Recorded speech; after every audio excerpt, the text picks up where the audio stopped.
Anniversaries. When people have been married for so long, they have some.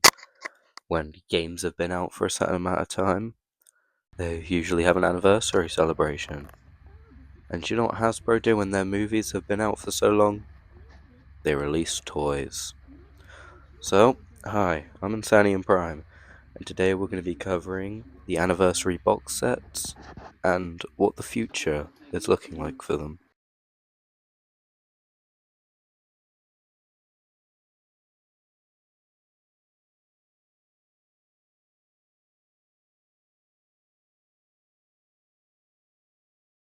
So, welcome everybody.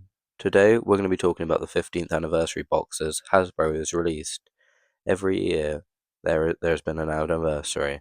There has currently been 4 releases. The original one for the 2007 movie, which contained all the original Autobots.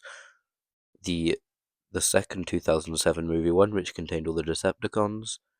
The Revenge of the Fallen one, which contained um, 2 Autobots and the triplets, and now the second Revenge of the Fallen one, which has given us 3 Decepticons. To start off, let's talk about the 2007 movie Autobot box. This box contained the Deluxe Jazz, Deluxe Bumblebee, Ratchet, Voyager Ironhide, and Voyager Optimus Prime. I think this was the perfect pack out of all 4 of them, in my opinion. I mean, it came with everything you'd want from a 2007 anniversary pack. You've gotten all your main Autobots with a slight repaint that made the figures better than the originals, and it was a great way for the fans to get their hands on older figures that the scalpers have raised the price up by, or just, pretty hard to track down. So yeah, this pack was a 10 out of 10. And the only reason I didn't pick this one up, really, was because I already owned all the original figures.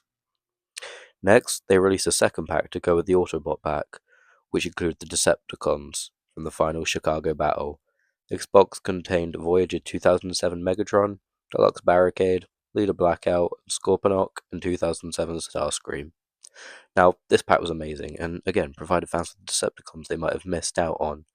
Now, although the figures were good, and people were people still complained about this box set because it didn't include 2 key characters, Brawl and Bone Crusher, 2 of the Decepticons from the first movie. Now, I'm pretty sure the reason was because the price of the set would have gone above 200 and made less sales, and also the reason it was specifically those two was because, I mean, Brawl is a less popular character and had less screen time, and in the end was killed off, and the same with Bone Crusher. But I think more with Bone Crusher was because MPM and the Nest figure were in retail, and the box set would have clashed with them. But I'm pretty sure it's because they both got killed off and weren't in the final Chicago battle. But then again, Blackout got killed off, and Brawl technically was in the final battle.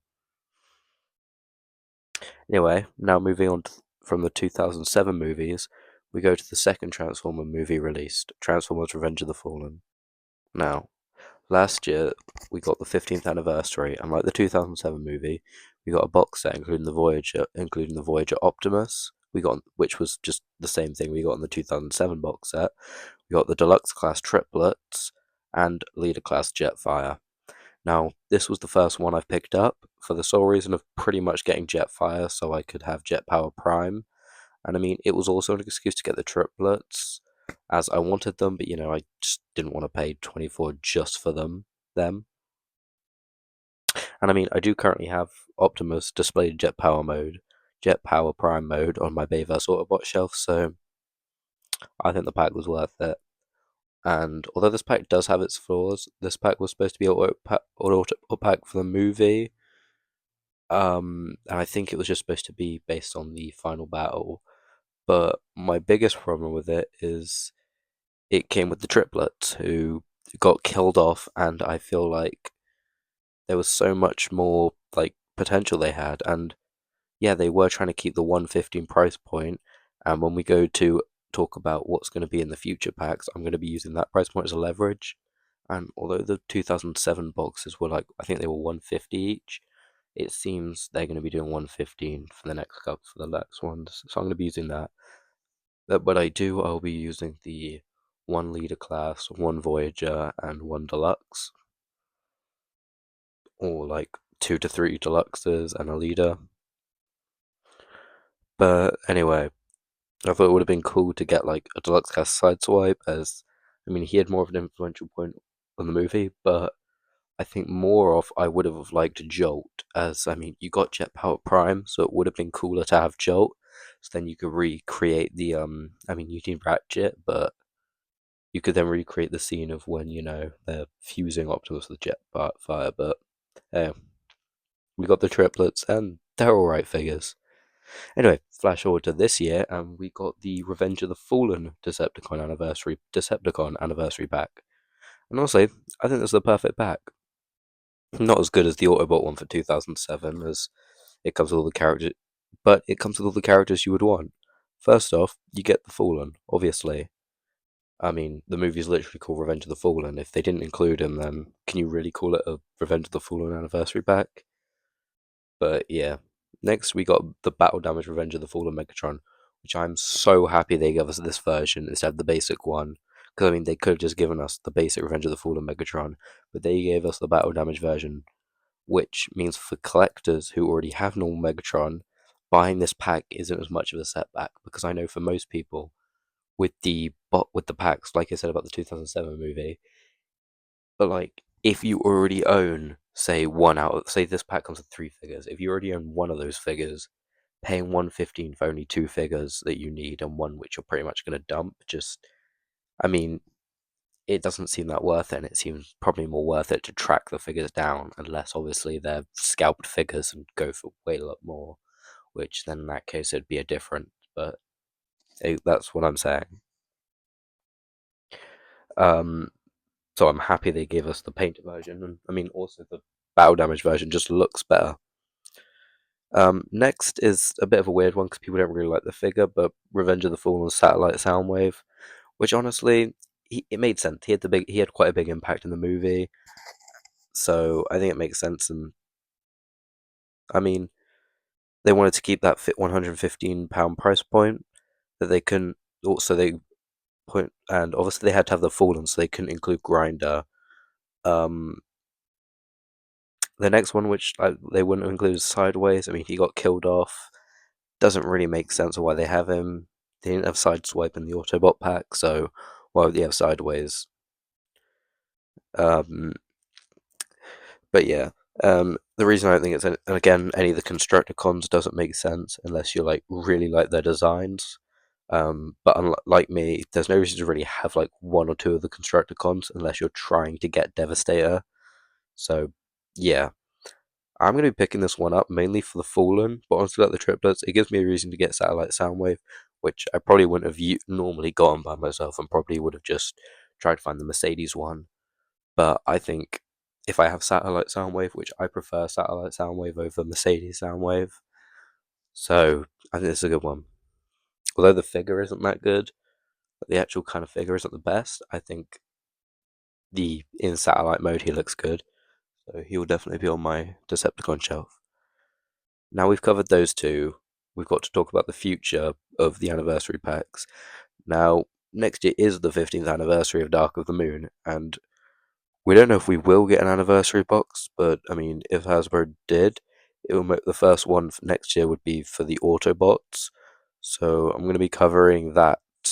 Now, the first figure that I assume would be in there is Dark of the Moon Jetwing Leader Class Optimus, and he is a leader, and a reason that I think he'd be in the past two Autobot boxes we have had an Optimus, which is one, and also Jetwing Prime is such an iconic part of the movie, so I would think they'd put him in there.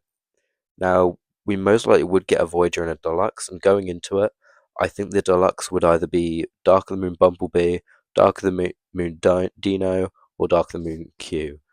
Um, these are some of the Autobots from Dark of the Moon that have the most chance of being in, plus they just released their Q figure, but then again, they just released it, so I doubt it would be him as well. But then again, the reason I didn't put in the Wreckers was because, I mean, like the Constructicons, you would want all three, not just one. But I mean, if they did, I'm assuming it would be Leadfoot, as I mean, not only is he the hardest to track down, but I'm pretty sure he's the most popular. So I'm not saying they're out of the question. Like maybe they could, instead of a Voyager, put the other two in, and then have the three Wreckers. As it would also make sense that scene where they untangle Optimus from when he gets trapped in the cable. So yeah. But if they didn't have a Voyager, I assume it would be if they did have a Voyager, I assumed it would be the Voyager Sentinel Prime. As although he was evil, he was still technically an Autobot. So I think it would just work to have him in there to keep that one fit that like 120-15 price point. I think it's like 130, 120. I don't really know. Now I assume the following year we would get a second Dark of the Moon anniversary box featuring the Decepticons, and again we are gonna have to keep that 115 to like 130 price point. And I'm gonna be following the one leader, one Voyager, and one Deluxe. So yeah. Now first, again, I will start with the leader. Obviously, it'll have to be Dark of the Moon Megatron. I mean, this isn't really like a question. I mean, he's a sought after figure, and obviously they would have to have a Megatron in the pack. And like I said with Optimus, Megatron has been in the past two Decepticon boxes, so it makes sense. And he is the face of the Decepticons. Also, the reason I don't think it would be like, say, Shockwave is because he was recently re-released, so I don't think they'd re-release him again in a box set, considering it most likely would be 2 years away, so 2027. So he wouldn't exactly be like sought after, and honestly, he could even still be on shelves. I don't know. It depends if he becomes a shelf former or not. But I don't really see many people picking him up. Like whenever I go to my shop, they always have so many Age of Extinction Primes, so many Dark of the Moon Shockwaves, so many G2 Grimlocks. Yeah, so yeah. Now the Voyager figure is kind of hard because there isn't many Voyagers in Decepticon figures in Dark of the Moon, unless Sentinel was in here instead of being in the Autobot pack. So say they put all the Wreckers in, then they could put Sentinel in here. But if they didn't, I think that maybe we could get two Deluxes and a Core Class Laserbeak. The the pink Bumblebee one. I think the Deluxe would be Soundwave in his Dark of the Moon Mercedes and Starscream. And although he isn't specifically a Dark of the Moon figure, the one with the Cybertron hieroglyphics wasn't actually in the Revenge of the Fallen pack, and I mean he did have them in Dark of the Moon, so it would be a good chance to like give the people who want the Starscream with hieroglyphics. It would give the people who want that figure a chance to get him. And I mean, yeah.